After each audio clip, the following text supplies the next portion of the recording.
গণতান্ত্রিক বাংলাদেশ গণতান্ত্রিক বাংলাদেশ প্রতিষ্ঠা করার জন্য আমরা আন্দোলন সংগ্রাম করেছি। আমরা 16 বছর রাজপথে ছিলাম স্বৈরাচারী হাসিনাকে পতন ঘটানোর জন্য। আমরা দেখেছি আজকে স্বৈরাচারী হাসিনার পতন ঘটেছে। আজকে স্বৈরাচারী হাসিনার দোসররা বাংলাদেশ থেকে পালিয়ে গেছে।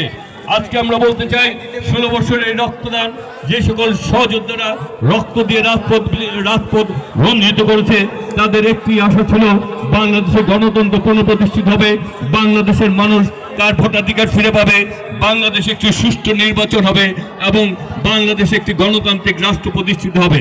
তাই আজকে আমরা বলতে চাই, আজকে এই জুলাই আগস্টে যারা আত্মহত্যা দিয়েছিল তারাও চেয়েছিল যে তাদের বাংলাদেশের মানুষের অধিকার প্রতিষ্ঠিত হোক। আমরা এই কথা বলতে চাই, আমরা চাই এই বাংলাদেশ শুধুমাত্র বিএনপি না, এই বাংলাদেশ বাংলাদেশের সকল মানুষের বাংলাদেশ হবে। এই বাংলাদেশের অধিকার সকল বাংলাদেশের মানুষ, নাগরিক যারা রয়েছে তারা তাদের অধিকার ফিরে পাবে।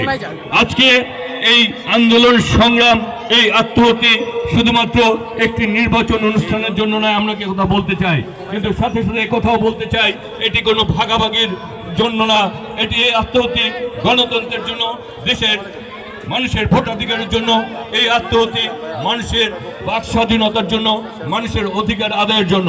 সুতরাং আমরা চাই সংস্কারের মাধ্যমে, একটি সুষ্ঠু নির্বাচনের মাধ্যমে বাংলাদেশের মানুষ তার অধিকার ফিরে পাক এবং বাংলাদেশের একটি গণতান্ত্রিক রাষ্ট্র প্রতিষ্ঠিত হোক। জনগণ যাদেরকে ভোট দেবে তারাই বাংলাদেশ, আগামী দিনের বাংলাদেশ পরিচালনা করবে। জনগণ যাদেরকে আগামী দিনের বাংলাদেশের জন্য, গণতান্ত্রিক বাংলাদেশের জন্য যাদেরকে ভোটাধিকারের মাধ্যমে নির্বাচিত করবে, আমরা তাদেরকেই সমর্থন জানাবো। আজকে আমাদের এই এলাকার অভিভাবক, আমাদের প্রিয় নেতা, বিএনপি স্থায়ী কমিটির অন্যতম সদস্য, সাবেক সফল মেয়র এবং মন্ত্রী জনতা জনাব মির্জা আব্বাস সকল সময় এই এলাকার মানুষের পাশে ছিলেন, এই এলাকার উন্নয়ন করেছেন এবং এই এলাকার প্রতিটি আন্দোলন সংগ্রামে তিনি নেতা কর্মীদের পাশে থেকেছেন এবং যে সকল নেতা কর্মীদেরকে